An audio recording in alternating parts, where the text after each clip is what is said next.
গরুরে পাঠাইলাম, ভাত গরু তো এখনো আসে না।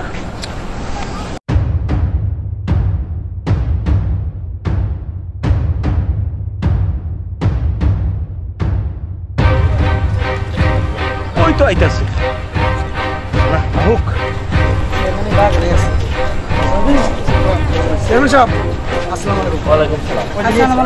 ওয়ালাইকুম আসসালাম। তোমরা এসব কি শুরু করছো গ্রামের ভিতরে? কেন কি করছি? কি করছো জানো না বুঝি? তোমার বইনে কি ঘটনা ঘটাইছে? হ্যাঁ, এটা কি গ্রামের ভিতরে এসব ভালো দেখায়? আমার বোনে কি একাই করছে? আমার দোষ নাই। আমি তো দেখতেছি না বিয়ার আগে এইসব করা। হ্যাঁ শোনো, এই তোমার বোনের নিয়ে এই এলাকা ছেড়ে চলে যাবা। এটা কি করো আপনি? কথা আপনি চেয়ারম্যান সাহেব যা করবেন এটাই রাইট। মাদর সাহেব এটা কি কয়? হ্যাঁ, এইসব কুলো ডামায়া আমার গ্রামে আমি রাখবো না।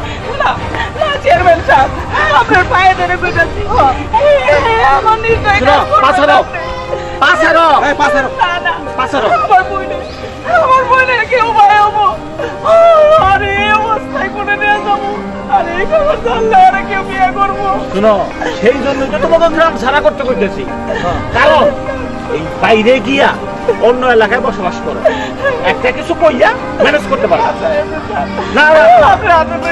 শোনো, আরে পাছাড়ো তো, ছাড়ো, পাছাড়ো, আর কথা কথা পা ধরো না তো, ছাড়ো, ছাড়ো, ছাড়ো। শোনো, ও যদি এই গ্রামে থাকে তাহলে এই গ্রামের আরো 8-10টা মেয়ে এরকম কাজ করবে, তাহলে এই গ্রামে দুর্নাম হবো। আমি চেয়ারম্যান হইয়া এই গ্রামের দুর্নাম হইতে দেব না। শোনো, 1 ঘন্টার ভিতরে তোমার বোনের নিয়ে তোমরা এই গ্রাম ছাড়াবা। এর পরবর্তীতে যদি তোমাকে এই গ্রামে দেখা যায়, হ্যাঁ, তাহলে চাবুক মারা হবে। চলো।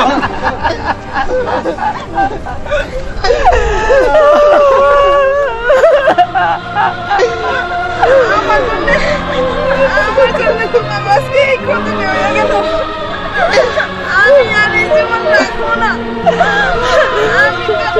এই সমাজে থাকলে এই সমাজের আরো 10টা মাইয়া মানুষ খারাপ হয়ে যাইব।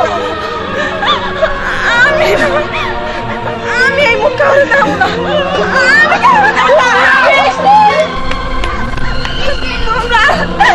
তোমরা রাইজো না, তোমরা ফিরে চইলা যাও। আমি আর এই মুখ কাউরে যাবো না।